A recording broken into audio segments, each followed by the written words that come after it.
Hello everybody and welcome back to my ZAWA series. Like I said in the last episode, I was going to build the second building in between episodes, and I did that on a stream actually, and the VOD of that is also on YouTube if you want to check that out. So as you can see, this building is much less completed than the other one. We do have some stairs here in the stairwell, but other than that, the floors are still completely open. There's no walls, and also we don't have quite as many floors as the other building does. So today I want to build some of the construction equipment here on the construction site. And so when I first had the idea for the construction site, one of the first things that popped into my head was the idea of having an excavator basically right here. And you know how the top of an excavator often is able to spin around completely? And my idea was that it is spun around in a way so that the arm of the excavator actually goes over the fence. So this would be one of the ways that people can get over this fence and on top of the excavator to look at the stuff here in the construction site. So I don't know if this is going to look good, if this is even feasible, and if it's truly necessary, because I do think we do have a great view up there from the building. But I think it's probably still worth a try. So let's just try it out. And if it doesn't work having the arm over there, then the arm will just go towards the hole that is digging there, which would make complete sense. So I looked on the internet at some designs of construction vehicles, and as always, of course, I'm going to link all the ones that I used for inspiration down below, even though, as usual, I won't be like copying them directly. I usually make small changes or make like a mix between two different things and just take all the stuff that I like best. And yeah, one of the vehicles that I saw used observers for the tracks, which I think looked really good because, yeah, they have this kind of pattern outside. So let's try that. Yeah, so they have these dots, of course, and that doesn't bother me too much because I'm probably going to place a button on top of that anyway. But we need to make sure that the face is facing inwards.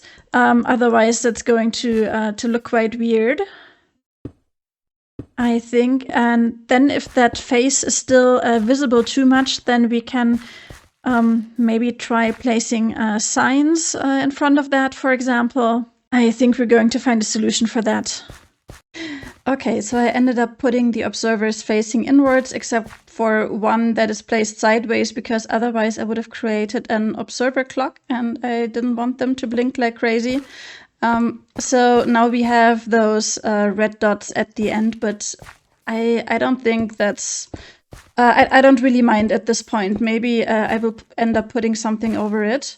And then I made the part in the middle. So this is the part where the excavator can like turn around 360 degrees. So now we have that platform on top here where we are going to construct both the little cabin that someone's going to sit in and the arm of the excavator.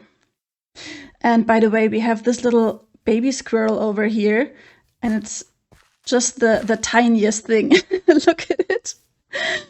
So small. It's like as big as a few of the pixels on the grass block. It's really, really tiny and very fast. So for some reason, most excavators are yellow. I don't know why that is, but let's do it that way. So I'm going to start with a yellow base, and then I somehow need to construct the arm. And yeah, as I said, I wanted to go in that direction, at least for now.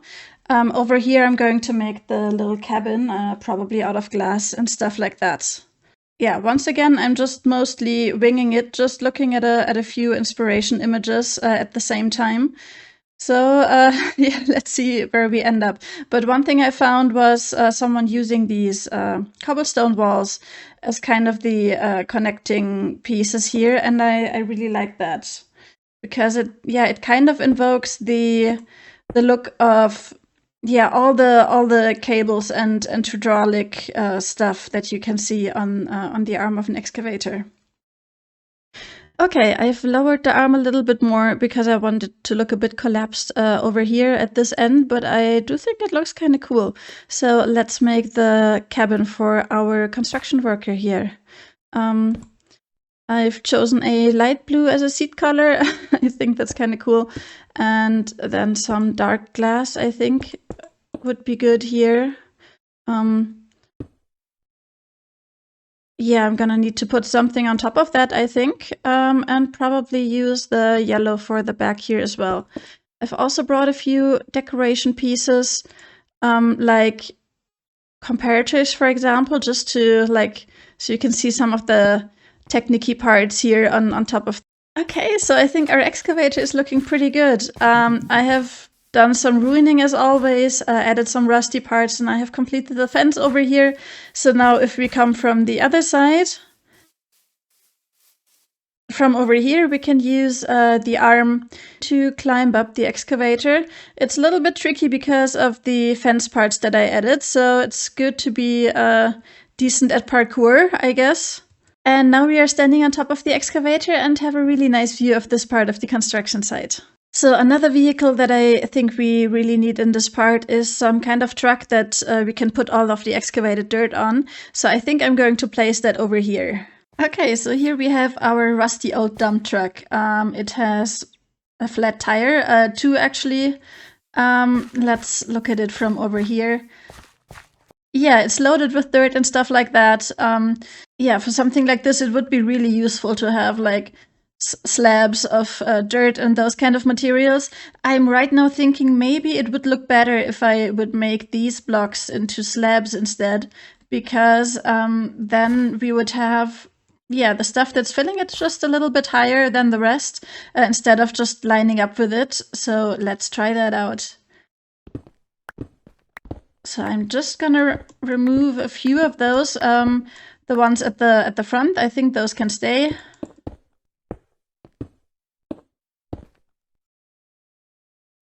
Let's look at that. Yeah, I do think that looks a lot better.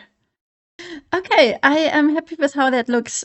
What I want to do next is just add at least 2 more vehicles just to make this look like a really busy construction site. So I want to add one thing that I believe is called a wheel loader. I'm learning all kinds of new stuff about English terms for construction vehicles, and the other one will be a cement mixer truck. So let me just get on that and I will be right back with you. Well, and here they are. So this is our little front loader, and I think it's really, really cute.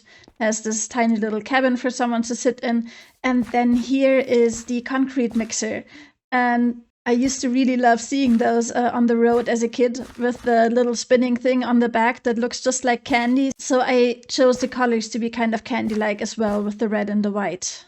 So here's the front view of the cement mixer truck. Yeah, I am really happy with how those turned out, and it's also really good for me to get some practice building vehicles because I haven't done that very much. So as a next step, I want to try adding some trees, not too many though, as I said, but at least a few. And I have chosen mahogany and acacia for this because I want some trees that are yeah, not too tall. And especially the acacia trees, I think, fit very well with the lion habitat. And I think the mahogany trees have kind of a similar shape, so I think those are going to work quite well too.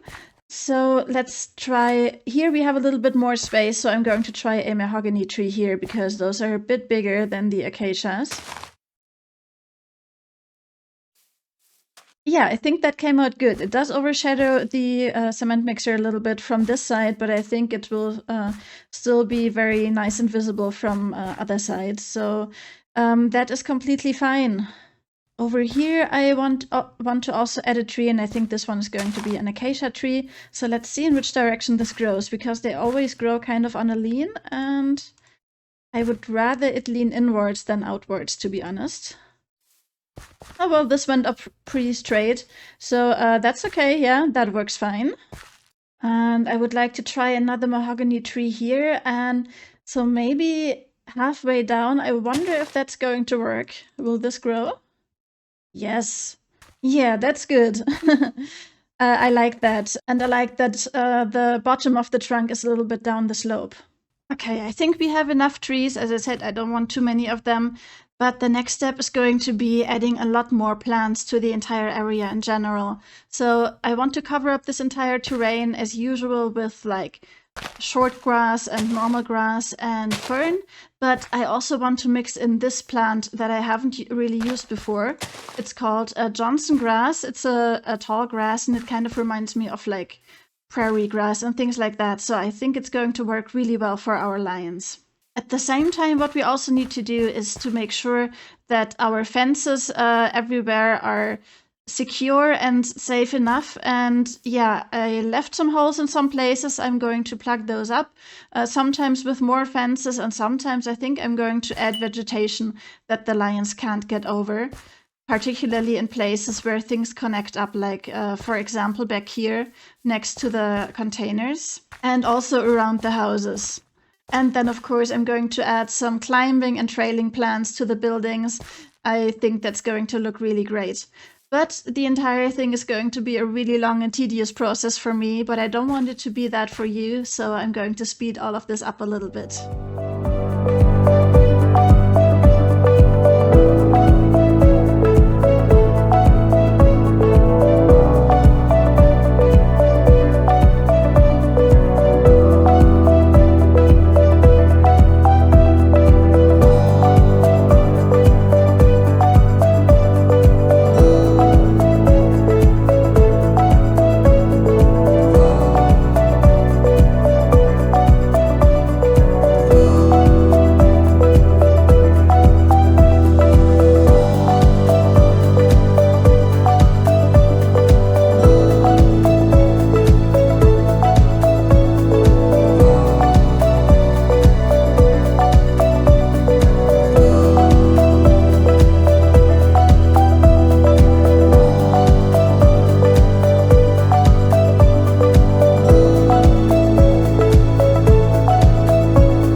Guys, I built some construction cranes. Can you believe that I completely forgot about those at first? And there I was like racking my brain, like, why does this not look like a real construction site? It feels like something's missing. And then I realized, yeah, I mean, those big construction cranes are a surefire way to know from like even a big distance that there's something being built here. So yeah, I realized I definitely need some of those. And here they are. But yeah, to be really quite honest now, I am very, very nervous because it is time to release the lions. And I really don't know how that's going to work. They are the most dangerous animal that I've worked with so far. And also, like I said, I want to try taming them so they don't aggro on every player that goes past. Yeah, that's going to be difficult. But first we need to prepare some things. So if we tame those lions, they're going to need some things. They're going to need entertainment or enrichment. And for that, I have made a whole bunch of these heat rocks, so that we can distribute them everywhere, basically, so that wherever they are, they have the chance to quite quickly get to one of those enrichment items. And then I have also made a lot of stone troughs and stone bowls so that we can distribute food and water everywhere. So let's hop down from this tree and start setting things up. So the good thing about the heat rocks is that they look really quite nice. I think I should even start using those as decorative items in other places because I think, yeah, they just look really cool. And then I thought those stone troughs, maybe we can dig them into the ground like this and then put some water in. Huh. So this water actually does not look like the water from the shader, so that's not as nice as I'd hoped. But unfortunately right now, those water source blocks don't work. for the animals to drink from. That's going to be fixed in the future, but right now it's not working. So I think we need something like this. And then the last item is the stone bowl. And I hope that we can put that in places where it's not too obvious, like this maybe, or maybe in the other corner back there. We still need the lions to be able to comfortably get to them. And I've seen in some other videos that sometimes those bigger animals get stuck on corners and things. So yeah, I think we just need to be really vigilant in the beginning. So I've distributed the water and the food bowls and the enrichment items everywhere. I put half a stack of beef in each food bowl because I didn't have enough to put a lot in every one of them because there's many of them. And that brings me to another pitfall that I think there is. I might forget where I put all the food bowls and then forget to refill them. And as far as I know, I think the tamed animals like going back to the same food and water bowls every time. So that's, yeah, I need to be careful. Oh, look at that little guy. I'm a bit worried about them when the lions get in here, to be honest. And I have chosen this place here because there's not too much vegetation. It's a bit difficult to put the cages down in between all the grass. So let's do it here. And oh, I think it's time to release our first lion. Oh no, actually, I first need to get the carnivore kibble so that we can actually tame them. So I'll be back in a second. Okay, I got the kibble and I also have the tranquilizer gun. Let's just load that one. Yeah. So I think we are ready. So I'm hoping this lion is still tranquilized when he gets out. Let's see. Hello. Oh, that was easy. Oh, it worked on the first try. Okay, so that means now we can see, okay, hunger is fine, thirst is fine, enrichment is fine. I think we just need to keep going, and then we need to, well, I didn't intend to do that, just pay really good attention to all of them. Oh, look, she's walking around. That's good. That's good. Yeah, I don't think you can climb up there, but I'm sure you'll find another place out of this hole. Oh, this one is a guy. And he took a little bit longer to get tamed by me, but that's looking good. Let's get another one down here, and then and then I probably have to change locations because it's going to be too many lions here. So I'm not sure how far those lions are going to wander from where they now found some water and food, I assume. So I'm going to release the other lions up here just to be safe. And we've got this one tamed. Great.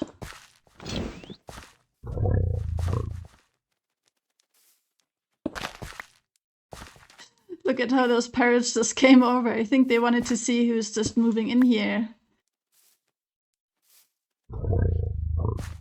Squirrels are also checking out the new inhabitants. So far, this is all very Ark of Noah here. Alright, taming the lions went better than expected. Now I just have to see how they get along in here. My biggest worry is really that they're going to get stuck in some unfortunate place. One is already exploring down here. Yeah, go on. Don't worry. I've put food and water for you everywhere. Yeah, like down here, for example, or in between. I don't know if they can pass under this rope, to be honest, or not. So we will have to keep an eye on them. Okay, so we seem to be having a little bit of an issue here. I think that lion is trying to get through here, but can't pass through the rope. So I may just remove that, to be honest. So he does have a little bit of hunger, so I think he's trying to get to one of the food bowls back here. So let's just see what he does when I take that away.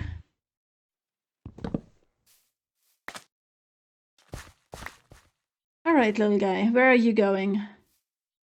Yeah, see, he just ate. And now he's all better. So yeah, that rope definitely has to go, it seems. Well, it looks like we have now 3 lions in, down in that hole, and 3 of the other lions just went down into the other hole. So if they like it, they can do that, I suppose. It does seem to me, though, that, yeah, this place could stand to have a few more lions, although then we're going to have some serious food issues. I don't know how I'm going to get so much meat to feed all those lions. Maybe I could build some kind of farm or something for that. So I could go out and catch some more lions, or we could actually try, now that we have tamed them, to breed those lions and get some lion babies. I think that would be really cool. But I think that's something that has to wait until the next episode. For today, I am really happy with what we have accomplished with the construction site, and I'm really excited about our lions. And yeah, I think I'm just going to stand here and check on them every 5 minutes to make sure that they are okay. And that's going to be what I will be doing for the next 2 days, it seems. So thanks everyone for watching. I really appreciate it. If you enjoyed this video, please leave a like and subscribe if you haven't yet. And I'm going to see you in the next episode. Bye bye.